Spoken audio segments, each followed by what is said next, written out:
Pinterest और Yelp के बाद दो मजीद सॉफ्टवेयर्स और प्लेटफॉर्म्स ऐसे हैं जिसके बारे में आपको बताना चाहता हूँ इस सेशन में बड़ा ब्रीफली। उनका नाम है रेडिट और स्नैपचैट। स्नैपचैट शायद आपने सुना है पहले, इसके बारे में हम बाद में बात करेंगे। पहले रेडिट को क्विकली देख लें कि रेडिट है क्या।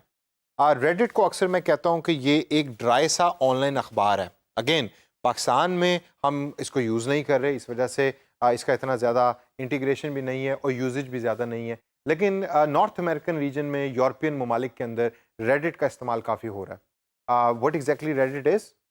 Reddit is a community-based content aggregator. Aggregator is a very difficult word. आप बस इसको इस तरीके से जहन में रखें कि अगर आप वेबसाइट पे जाएं तो आपको जो कंटेंट नज़र आ रहा है ये एक अखबार की तरह का है। लोग पोस्ट कर रहे होते हैं, उसको लोग रीड कर रहे होते हैं। इसमें और मज़ीद क्या क्या चीज़ें होती हैं रेडिट के अंदर? रेडिट के अंदर लोग पोस्टिंग के साथ साथ प्रोफाइल बना रहे होते हैं अपना, जिन्होंने प्रोफाइल बनाना है। प्रोफाइल के बाद उसके बाद उसमें अप वोट और डाउन वोट होता है। जिस तरह फेसबुक में सिर्फ लाइक का बटन होता है, रेडिट के अंदर आप लाइक भी कर सकते हैं और डिसलाइक भी कर सकते हैं। रेडिट उसको कहता है अप वोट और डाउन वोट। और अगर आप रेडिट की वेबसाइट पे देखें तो जो ट्रेंडिंग आपके सामने जो टॉपिक्स आ रहे हैं, पोस्ट आ रही हैं, ये तमाम वो हैं कि जो अप वोट हुए और उनको अप वोट ज़्यादा मिले, जिसकी वजह से वो ट्रेंडिंग में लिस्ट के ऊपर टॉप पे आ रही होती हैं। इसके अलावा इसे अगर हम चल के देखें तो लोग कॉमेंट्स कर सकते हैं पोस्ट के ऊपर। सब रेडिट्स होती हैं, यानी कि पोस्ट के अंडर पोस्ट होती हैं, वो आप कर सकते हैं रेडिट को यूज़ करके। और लास्ट के अंदर एज एन अनोनिमस आप इन पोस्ट्स को भी कर सकते हैं, यानी कि आप किसी को बताना नहीं चाहते कि मैं कौन हूँ और आपने वो चीज़ पोस्ट कर दी और लोग उसको पढ़ के मुस्तफ़ीद होते हैं, उसके ऊपर कमेंट कर रहे होते हैं। ये भी इंटरेस्ट बेस हो रहा होता है। आप कभी कभार अगर रेडिट पढ़ने की आदत डालें तो कुछ ऐसी स्टोरीज़ आपको बड़ी इंटरेस्टिंग वहाँ मिलेंगी जो लोगों ने अपनी रोज़मर्रा ज़िंदगी के बारे में पब्लिश की होती हैं और लोग उसको पढ़ के खुश होते हैं, कभी कभार कमेंट करते हैं और कमेंटिंग के साथ साथ उसके ऊपर लाइक और डिसलाइक हो रहा होता है अप वोट और डाउन वोट के तौर के ऊपर। लास्ट के अंदर जो पॉइंट है वो है कारमा स्कोर का।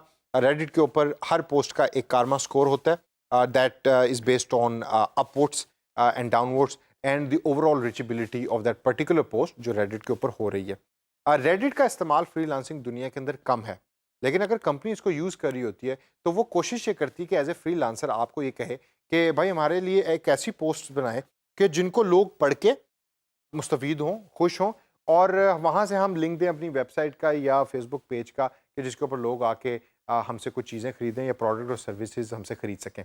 तो एज ए फ्रीलांसर आपकी जॉब क्या होगी कि रेडिट के प्लेटफॉर्म को यूज़ करके आप इंटरेस्टिंग कंटेंट बनाएं और रेडिट के प्लेटफॉर्म के ऊपर उसको पोस्ट करें और पोस्ट करके उसके ऊपर ज़्यादा से ज़्यादा रीजेबिलिटी या रीडेबिलिटी लेकर आएँ। और जब रीडेबिलिटी ज़्यादा आएगी तो ऑटोमेटिकली आपकी कन्वर्जन रेट भी ज़्यादा बढ़ेगा।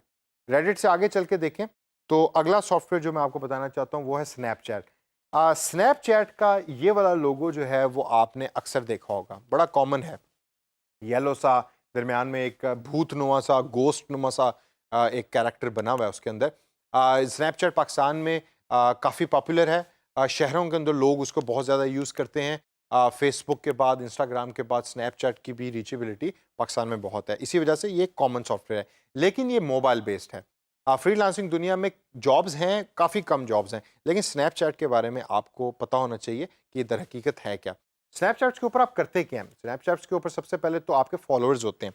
आप चीज़ें पोस्ट करते हैं और उसको फॉलो करने के लिए लोग फॉलोअर्स होते हैं। जैसा इंस्टाग्राम पे आपके फॉलोअर्स होते हैं, इसी तरीके से स्नैपचैट पे होते हैं। अगर आप एक सेलिब्रिटी हैं तो आप अपनी छोटी सी वीडियो क्लिप पोस्ट करने के बाद फॉलोअर्स जो हैं उसको देख रहे होते हैं। इस तरीके से फॉलोअर्स आपके बढ़ते भी हैं और वो रेगुलरली वेट करते हैं कि आप नया से नया कंटेंट जो है वो पोस्ट करें स्नैपचैट के ऊपर।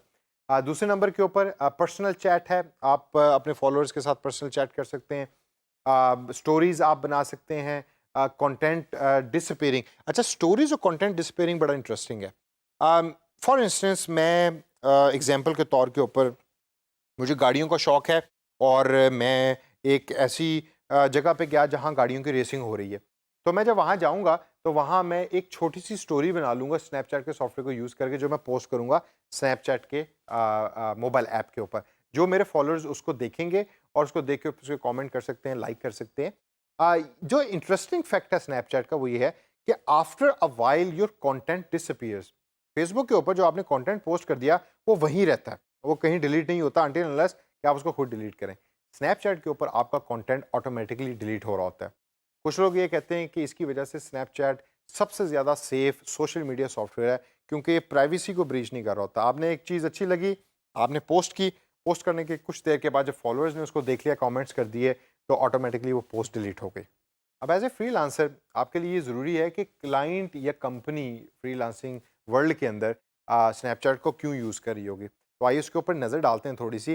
पहली जो सबसे बड़ी रीज़न जो मेरे एक्सपीरियंस के अंदर है, वो स्नैपचैट इसलिए यूज़ हो रहा होता है कि काफ़ी ऐसी कंपनीज़ हैं कि जो टारगेट कर रही होती हैं यंग कंज्यूमर्स को, यंग लोगों को। तो स्नैपचैट के ऊपर ज़्यादातर लोग हैं यंग।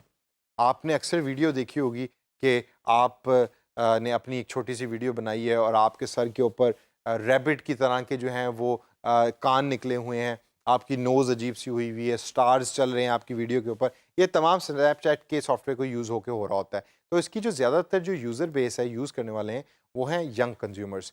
तो अगर आपका एक ऐसा बिज़नेस है जिसके अंदर आप यंग लोगों को टारगेट करें, तो स्नैपचैट आपके लिए बड़ा इंपॉर्टेंट है और आप स्नैपचैट के ऊपर मार्केटिंग करें और उन यंग यूज़र्स तक पहुँचें। दूसरा जो पॉइंट है वो है नेचुरल कन्वर्सेशन का, क्योंकि एक बड़ा नेचुरल किस्म का कंटेंट, कैजुअल सा कंटेंट हो रहा होता है डेवलप, तो आप कन्वर्सेशन भी जो है, यानी बातचीत भी जो है, वो नेचुरल अंदाज में करते हैं अपने फॉलोअर्स के साथ या उन लोगों के साथ जो आपके साथ इंटरेक्ट कर रहे होते हैं। इन्फ्लुएंसर्स होते हैं स्नैपचैट के ऊपर, इंस्टाग्राम की तरह, जो जिनको काफ़ी लोग फॉलो कर रहे होते हैं। आप एज ए मार्केटिंग या मार्केटियर उन इन्फ्लुएंसर्स को भी यूज़ कर सकते हैं अपनी प्रोडक्ट के बारे में बताने के लिए। और लास्ट के अंदर जो पॉइंट है वो ये है कि Snapchat is a very trendy software. चूँकि यंग लोग यूज़ करते हैं और यंग लोग ज़्यादातर ट्रेंडी होते हैं, तो ट्रेंड होने की वजह से काफ़ी वो कंपनी के जो ट्रेंडी या ऐसी प्रोडक्ट्स ऑफ़र कर रही हैं मार्केट के अंदर कि जिसके अंदर बड़ा हिप किस्म का और मॉडर्न किस्म का इमेज जाता है उन प्रोडक्ट्स का, तो वो स्नैपचैट को यूज़ करते हैं अपनी मार्केटिंग कैंपेन के लिए। तो दोस्तों, ये स्नैपचैट और रेडिट 2 ऐसे सॉफ्टवेयर हैं कि जिनकी शायद आपको फ्रीलांसिंग वेबसाइट्स के ऊपर चंद जॉब्स मिले। इनको देखिए कि अगर इन जॉब्स के ऊपर आपको अच्छे पैसे मिल सकते हैं, तो इनको इस्तेमाल करना कोई बहुत ज़्यादा मुश्किल नहीं है। रेडिट के इंटरफेस से आपने नहीं घबराना। इंटरफेस थोड़ा-सा कन्फ्यूज़िंग है, लेकिन उसके इंटरफेस से नहीं आपने घबराना, बड़ा सिंपल सॉफ्टवेयर है। और स्नैपचैट के ऊपर तो मैंने आपको बता ही दिया कि मोबाइल ऐप है, वो आप एक दफ़ा अपने तौर पे यूज़ करें, तो आपको आइडिया हो जाएगा कि पोस्टिंग कैसे होती है और स्नैपचैट पॉपुलर क्यों हुआ।